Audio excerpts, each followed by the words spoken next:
Greetings, friends and Firebirds fans, and welcome to the special May playoffs edition of the Fire and Ice podcast, the official podcast of your Coachella Valley Firebirds of the American Hockey League.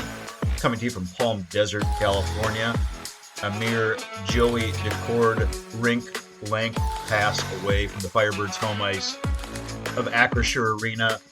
I'm your host, Judd Spicer. Along with this endeavor, I have the pleasure, privilege in this inaugural season of serving as the Firebirds Insider. Along with the podcast, you can find a couple of Firebirds Insider articles per month over at cvfirebirds.com. That, of course, as you probably well know at this stage, is your home for all things Coachella Valley Firebirds, including but certainly not limited to tickets, roster, news, merchandise, scheduling information, and much, much more. Might I also suggest, even if you're a technical knucklehead like yours truly, downloading the Firebirds app, the CV Firebirds application on your cell phone. Great way to get tickets, along with parking, for not just the Firebirds games, but everything happening at Acrisure Arena. All right, friends, feel like already bearing the headline or headlines on this special May playoff edition episode of the Fire and Ice podcast. As this program proceeds, so does the CV Firebirds inaugural season. Now just one of 8 teams remaining in the Calder Cup Playoffs. Deeper and deeper, the journey extends into the unknown, into the ether. Now, having advanced to the Pacific Division Finals getting underway this week versus the Calgary Wranglers. Some might say our nemesis, some could say our rival. Both might be deservedly apt. Here to help preview the series against the Wranglers is CV standout forward, left winger Cameron Hughes, joining the Fire and Ice podcast for the first time this season. Readily look forward to that chat with Cameron, as he's been a blast to watch play all year long. Before we get to that, let's dip into what was, what is, and what will be in this upcoming series versus the Wranglers. Time now for our Firebirds freeze frame. Birds, of course, had the proverbial wings against the wall in the 5-game semifinal series with a very good Colorado Eagles team. After splitting a pair of games up in Loveland, Colorado, Firebirds, of course, returned home for a Game 3 that was very taut, an ultimate 1-0 overtime loss. That was a tough pill to swallow. First time the Firebirds had been shut out on their home ice the entire season. But that only served as precursor for what was to come. Games 4 and 5, respectively. Just a totally electric atmosphere. A lot of adjectives could be used for that, friends, but electric is the one that comes to mind. The shorthanded goal late in the game by Alexander True in Game 4 to earn the victory and force a deciding Game 5, which the Firebirds won with a plum 5-0 fashion to advance to the Pacific Division Finals versus the Calgary Wranglers. That atmosphere, if I just might interject, again, electric is a word, probably the top one that comes to mind. But to me, this was the entire point of getting a new team, of getting this new arena, to use the pronoun ours.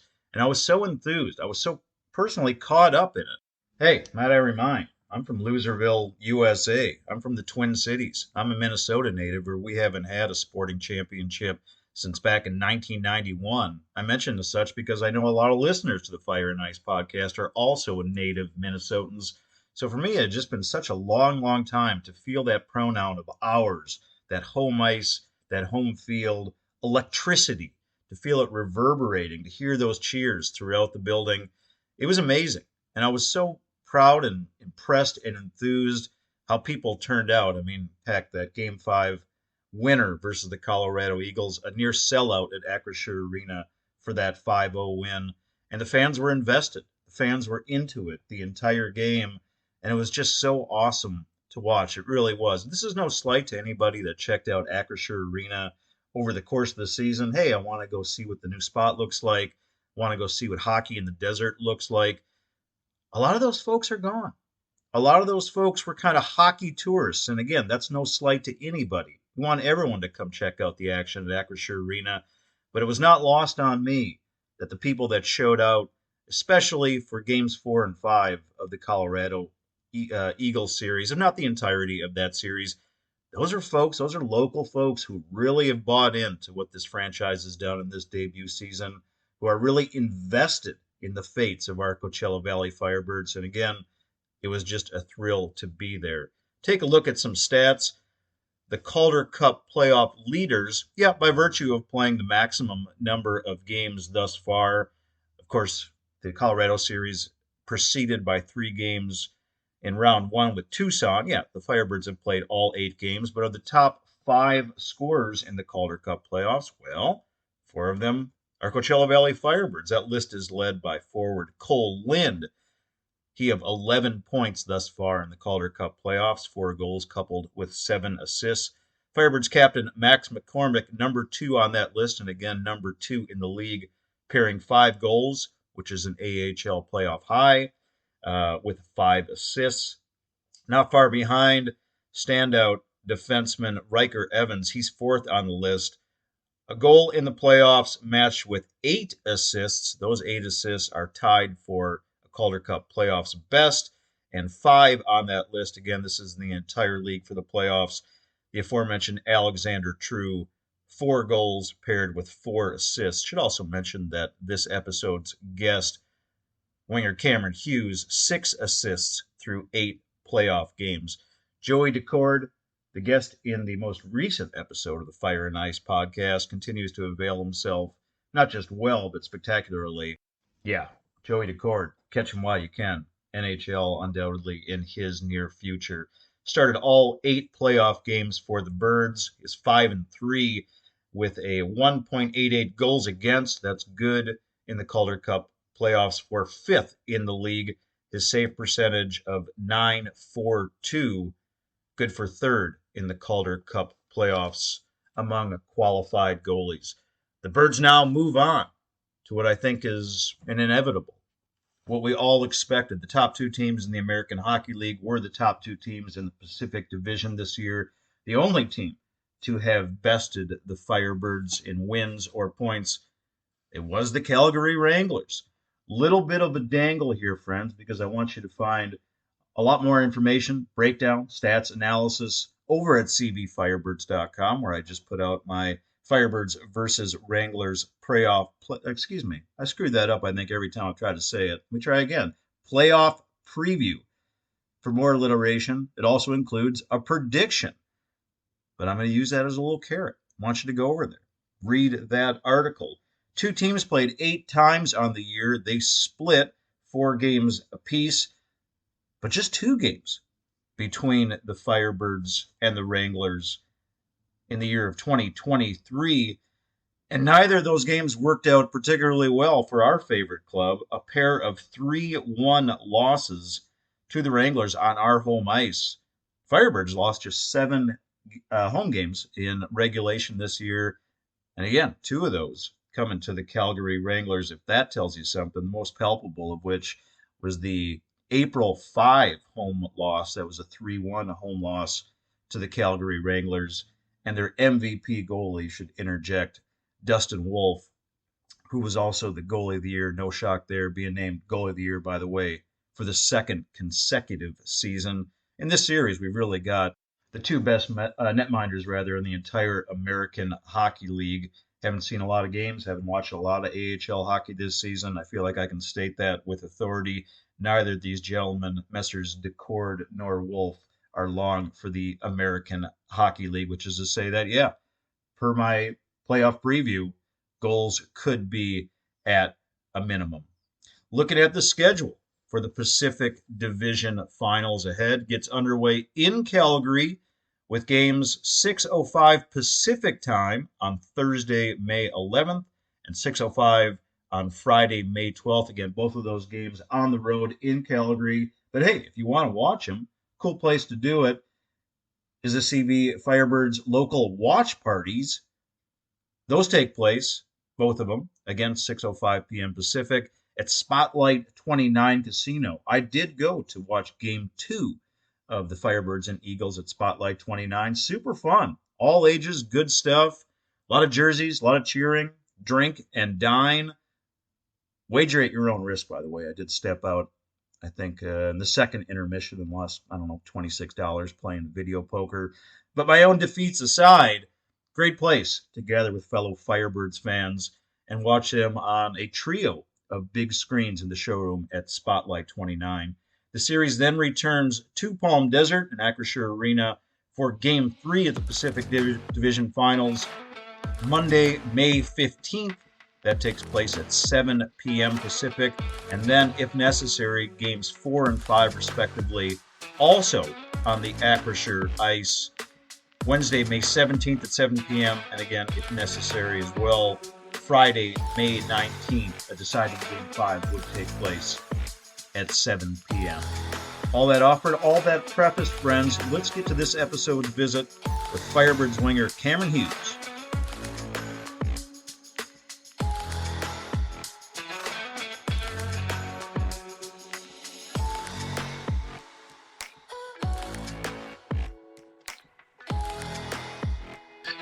All right, friends. My guest this episode is an Edmonton, Alberta native. Played his college hockey at the University of Wisconsin, though we won't fault him too much for that, for being a Badger. 6 years of professional hockey. All that previous to this season with Providence Bruins. Played a couple games as well for the Boston Bruins. This year with the Coachella Valley Firebirds. Career highs, AHL career highs in both goals, with 19 and assists 37 in the regular season. According to my Minnesota math, that adds up to 56 seasonal points, also an AHL career best. Might want to also add that his plus minus at plus 19 on the ice time, good for top 25 in the American Hockey League. And the Firebirds' 8 playoff games should also interject 6 points, all on assists, plus minus of plus 5. Good for top 20 in the Calder Cup Playoffs. He might have more goals than teeth. We're going to try to figure that out as we visit with winger Cameron Hughes. Appreciate your time, Cameron. Yeah, for sure. Thanks for having me. Am I right on the math? More goals than teeth? Yeah. I mean, I've had like you said, 6 years of pro, and I've lost a couple. So hopefully I don't lose any more. Knock on wood. You don't go with the, I think, what do they call it? The flippers? Like the kind of the retainer thing? Not for you? I have it, but I don't wear it too much. I kind of just used to rocking the no teeth, and anytime I do put them in, some guys say I look worse with them in, so I just keep them out. When's the last time you've been able to eat an apple? Yeah, apples are a no-go. Like sandwiches can be tough too, but it is what it is. Got to get a couple light-hearted ones because these are earnest times in the Firebirds hockey world. Had to throw you a few softballs to get going, man. Before we take a closer look at what lies ahead in the Pacific Division Finals, let's look back a little bit, Cameron, at what was in the second round series with the Colorado Eagles, concluded obviously in a thrilling 5-0 Game 5 win at Acrisure Arena for the Firebirds to advance, but down 2-1 in that series. Kind of take me into the mindset of the team. Take us into the locker room a little bit going into that Game 4 when you guys were down 2-1. Yeah, I think any playoff run, any team goes through like moments like that where I think we talked about it. Like we had our backs up against the wall for those games, and I think it was good for us to to have to dig deep and face that like adversity and stuff. And there was no panic. We all kind of knew what we had to do and knew that we probably hadn't played our best in the series yet. So, hope we got to it eventually, and hopefully that those games will help us down this next series. Didn't feel that anybody was sweating it, being down 2-1, needing two in a row to advance. No, I mean, like, obviously you have a sense of urgency that kicks in when your back's up against the wall, like I said. You don't want your season to end, so you're not sweating it, but you're definitely have that urgency, and it brought the best out of our team, which is which is good to see. And we got a lot of gamers in there, so a lot of guys that brought their best. Watching and covering those games 4 and 5, and I kind of opened the episode with this. The atmosphere in Acrisure Arena, the word I used was electric. How did it feel? Let's go back to game 4. How did it feel for you when Alexander True scored that shorthanded goal with a couple minutes left? Yeah, that was awesome. We took that penalty, and we knew we needed a big kill, and we knew our kill was going to get it done. And then to get a breakaway out of it, the whole bench was up right away. And then yeah, Truzy made a great or Carson made a great play to get it to Truzy, and then Truzy to finish was pretty awesome. And the boys, I wish they have a video of our bench because we were going crazy. I guess I forgot to even look at your bench because I think that I too was just caught up in the chaos of what was going on in the barn at that moment. Game 5, a little different animal, an awesome goal to get that game underway from Jeremy McKenna. And then you guys just kind of rolled from there. And I feel like the 9,000 plus in attendance just celebrated basically for 2.5 straight hours. Getting that first goal in that game, playing the way you did in that moment, take me again within the team in the locker room and how gratifying it must have been to get that win 5-0. Yeah, that was huge. I think Colorado still came at us pretty good for that whole game. So it was it was a 5-0 game, but I don't know if it fully felt like that. Like we still defended well, and they kept coming at us. It's a lot. I mean, it's a lot better when you have a 3-4 goal lead. So it was nice to get out to that. But yeah, it was a lot of fun. The fans were, like you said, they were awesome in that game. For you personally, Providence teams that you played on some good teams. It looked like, at least record wise, the best teams that you played on were amid the pandemic shortened seasons rather plurally. So you personally have never had opportunity to go this deep into the AHL playoffs. Is it a thrill for you? Yeah, absolutely. Like you said, the pandemic season kind of hurt me, and then last season I actually didn't get to play. I had a hurt. I was injured, so to get a chance to play in the playoff games this year, it's been a lot of fun. I've learned a lot. Learned how to prepare for them a little bit better too. So it's definitely been a fun run, and hopefully it just keeps on going. You said prepare a little bit better. Anything in particular that goes into that enhanced postseason preparation? Yeah, I think just like I mean, you're playing the same team 5 times. Like we're preparing for the players on their team, their tendencies more, their power play, their penalty kill. It just kind of ramps up every little detail. So it's been pretty fun that way. Um, they lock down what you're good at, so you have to find what they're giving you, kind of thing. So that kind of preparation is pretty fun. You mentioned Jeremy McKenna. It's been interesting. I don't feel like when he came up earlier in the season, at least point wise, and this is no slight to Jeremy, but there were not a lot of point contributions, either via goal or assist.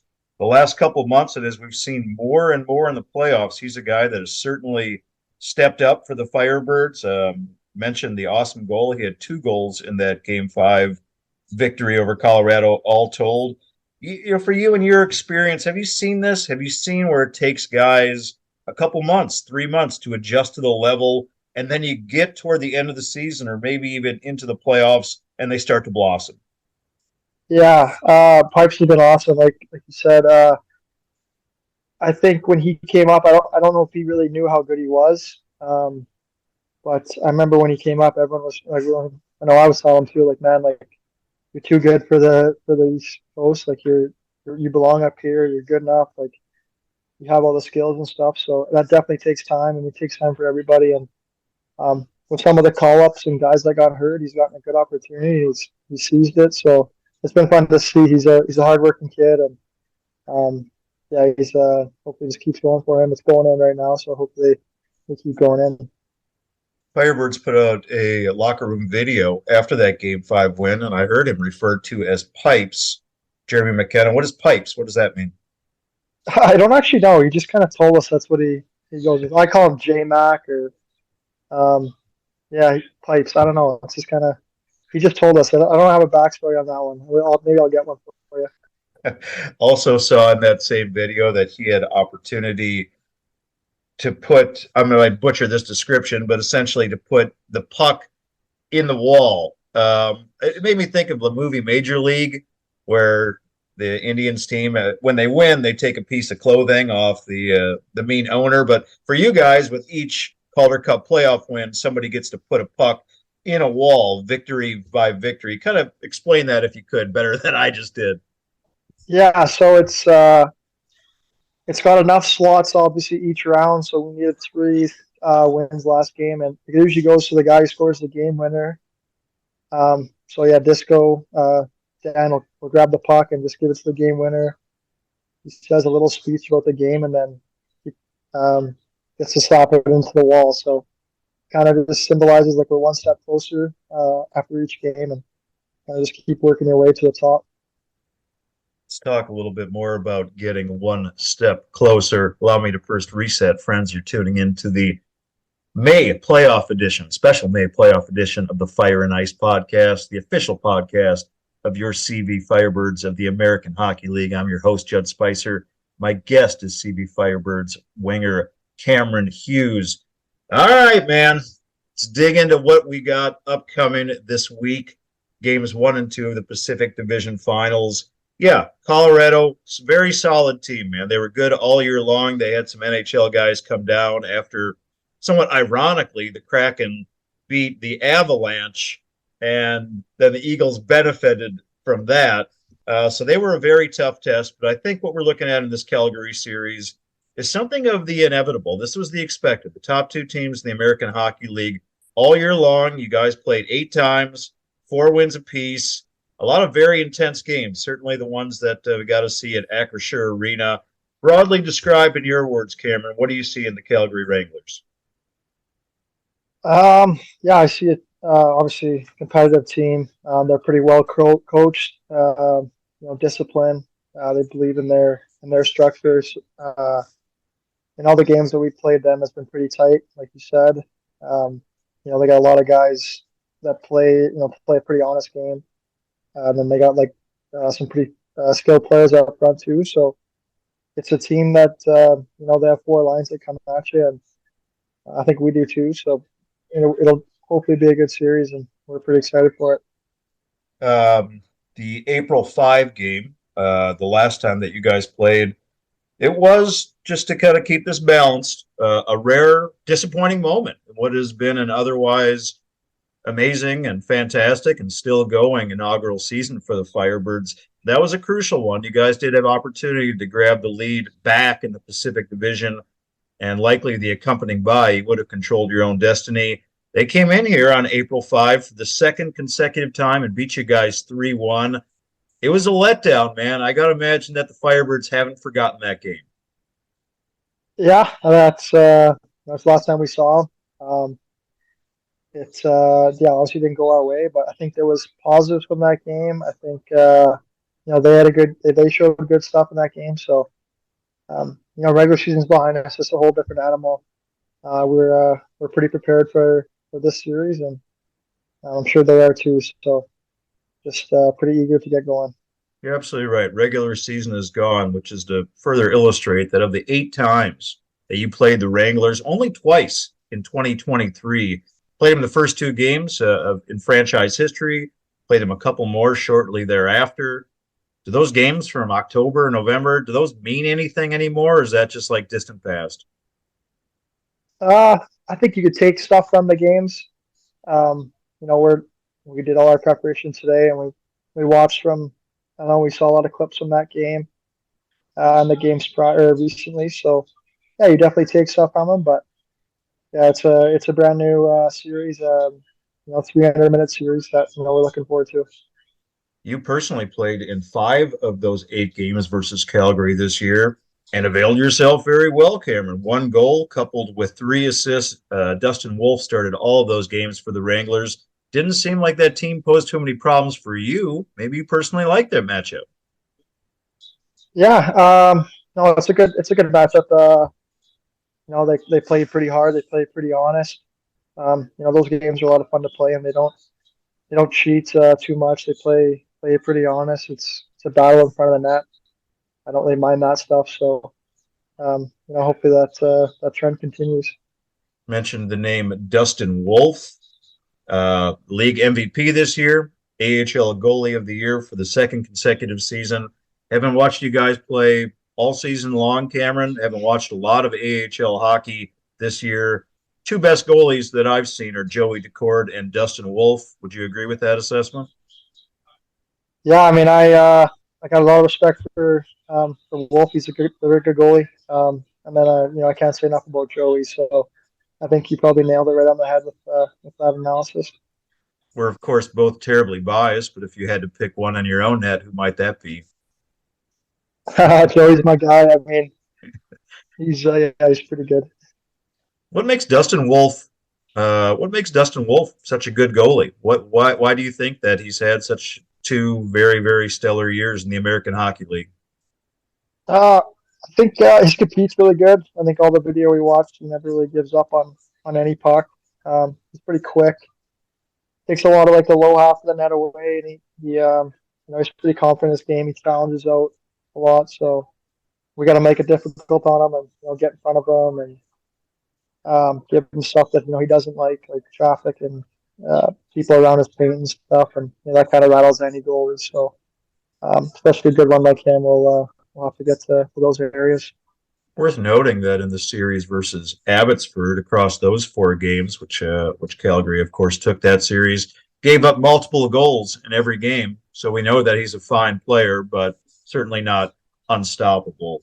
Let's get to a few more here, man, before we let you rest up. Should mention, if I didn't do so before, speaking with Cameron while he is in Calgary, he and I chatting the day before this series gets underway. Kind of interesting in the same way that it was with the Colorado series in round two, Cameron. You got the two games on the road and then the three games at home in your back pocket. I very much believe that the first two games of the Colorado series started with back-to-back.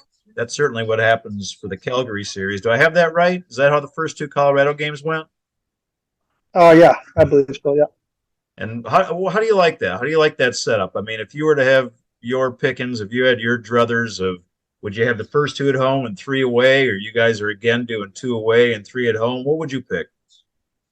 I mean, yeah, I mean, I don't mind. I don't mind this one. You get your two real games in. I mean, we've been a pretty good road team all year, so it's a challenge to go into both these places. Like Colorado was a tough place to play, but we got in stole one, and we're right there in the next one. So, I mean, I don't know if I have a real preference either way. Like you said, it's my first time going through it, so hopefully we can, put two games here in Calgary, and then I'll see where we're at.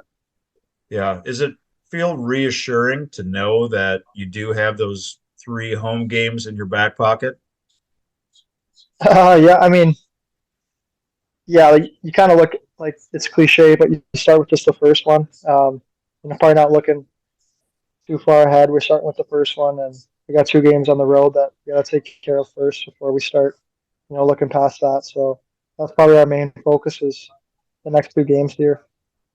Calgary, as far as their building and a place to play. On the last episode, I asked your teammate Joey Decord about playing in Colorado. He had a few things, and then watching it on AHL TV, yeah, I could see why that was an energized building. Certainly not as many fans as pack into Acrisure Arena, but they had their whatever drum line and cowbells. Seemed like kind of an annoying place to play. What kind of building does Calgary have? We played there the beginning of the year, and it was like it's an NHL building, so it's pretty big. They didn't have a lot of fans in there, but we're expecting it to be a pretty good crowd. Um, yeah, it should be fun. It's a fun place.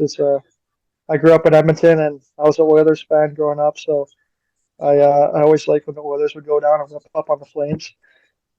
So it's pretty fun to play in the building, and hopefully do the same thing. Cameron, one more for you today. It was kind of interesting in the way the games were spaced out in that second round. And I asked Dan Bilesman the post game, I think between games 4 and 5, because between games 3 and 4, game 3 was obviously a tough loss and 1-0 in overtime. And then you guys roared back in game 4. But I asked him, do you like having that time between games. I guess it was just an assumption on my part that, yeah, it's good to have some time to study, to regroup, to kind of consider, to game plan. And he was like, nah, I like jumping right back on the horse into the next game. How do you feel about that? That's what Dan said? That's what Dan Bilesma said. He didn't like the 3 days between the games. He kind of liked to get, I think, especially after a loss, he liked to get right back after it. Yeah, after a loss, for sure, you definitely want to get right back at it. I don't mind. Sometimes the rest is nice as the game's a bit of a battle, but uh, no, it is. There's pros and cons to both. You get right back on it, it's nice.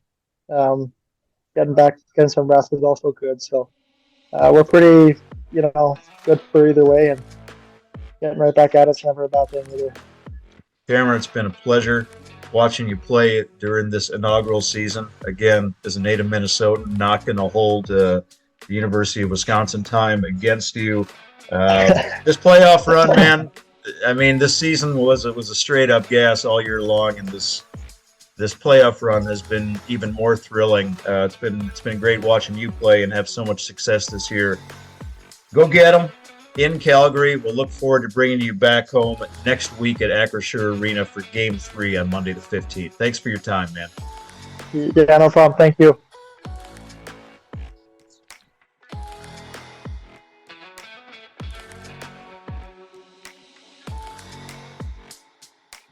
All right, folks.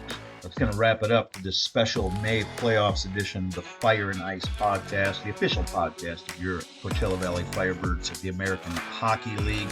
Readily enjoyed that chat and appreciate the time of Firebirds winger Cameron Hughes in this episode. Readily look forward to watching Cameron and his Firebirds teammates as they endeavor the Pacific Division Finals getting underway this week in Calgary. Games 1 and 2 again, as a reminder, in Calgary, Thursday the 11th, Friday the 12th, before the series returns home to Acrisure Arena. Monday, May 15th for Game 3, that's a 7 p.m. start. And then, if necessary, Games 4 and 5, respectively, on Wednesday the 17th and Friday the 19th. Hope to see you there over at Acrisure Arena for whatever games are ultimately played in this Pacific Division Finals on our home ice. Grab your tickets along with everything else Firebirds, including the Firebirds Insider articles, including merchandise, including roster, including news, including stats. That's over at cvfirebirds.com. Also, and again, recommend downloading that CV Firebirds application to your phone. Great and easy way to purchase tickets for Firebirds games or anything happening at Acrisure Arena. Fun times, exciting times, unknown times, and unprecedented times here in our desert friends. The journey continues. Let's look forward to watching this Pacific Division Finals. Maybe I'll see you over at Spotlight 29 for one of those viewing parties. We certainly hope to see you over at Acrisure Arena as this series returns home. Appreciate you tuning in, friends, and remember, one valley, one team, rising together.